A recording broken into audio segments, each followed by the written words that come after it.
online assessment using the Inspect item bank, and now we have to create a test administration for this particular assessment.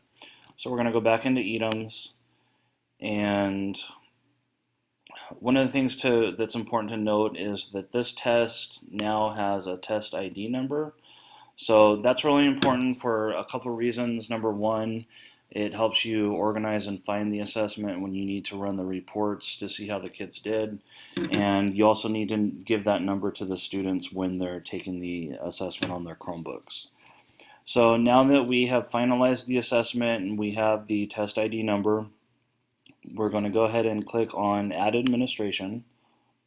And items is set up so that you can give the same test to the same group of students multiple times, kind of like a pre-test, post-test situation, or you can also give it to different groups of kids. So you might want to give this to your 10th grade English class this year and also your 10th grade English class next year.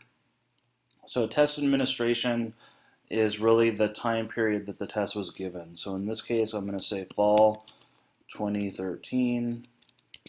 The start date is the first date that you can print materials or allow the students to take it. So as long as this date is in the past, that would be fine. The end date is the last day the students can take the test in this administration, or the last day you can print materials. So you might want to put this date, towards the end of the year.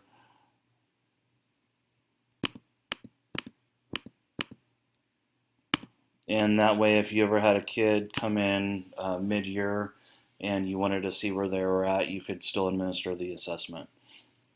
The type of test we're going to do, on this case, both. There might be some situations where you need to print out a test and have the student take it on a Scantron. Maybe they're brand new to the school and they don't have a Chromebook yet, or they left it at home. So I would just leave that option open so you can do both.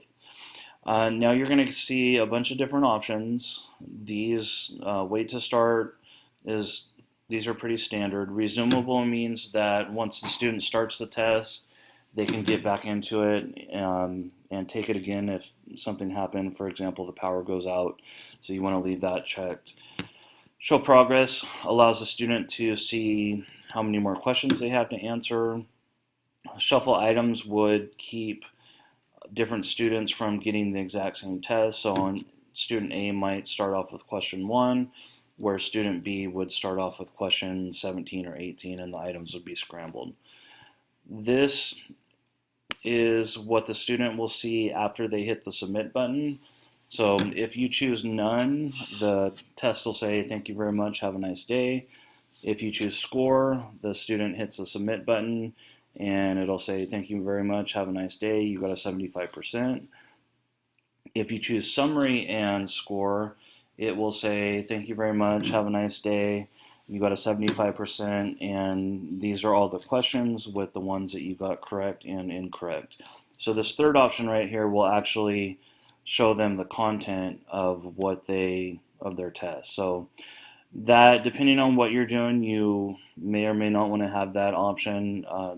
For test security, just know that the students would be able to see the test after they finished it and know the right answers and everything. So I think for the most part you would choose score. There are reports that you can run, individual student reports, and go over the test after everyone on your class load has taken it. So I would choose score. Then if you do have constructed response items on your test, you would want to click this button and have the student enter the response. That'll allow the student to type in their explanation or their short essay on the items test. And even though it says uncommon here, you do want to use a password.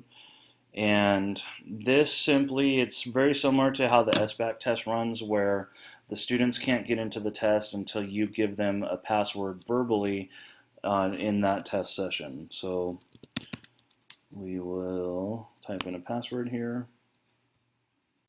Okay, so now that we put in the password, our next step is to select the group of students that are allowed to take this test. So you would probably want to do this by course. So we're going to type in World History Semester 1. And then we will choose Add Student Group. And now the only students that can take this test are students at Paris High School in all grades and the world history, and their teacher is Mr. Beasy. So once you've chosen your student group, then we'll hit save. And now you can see that we're all set up.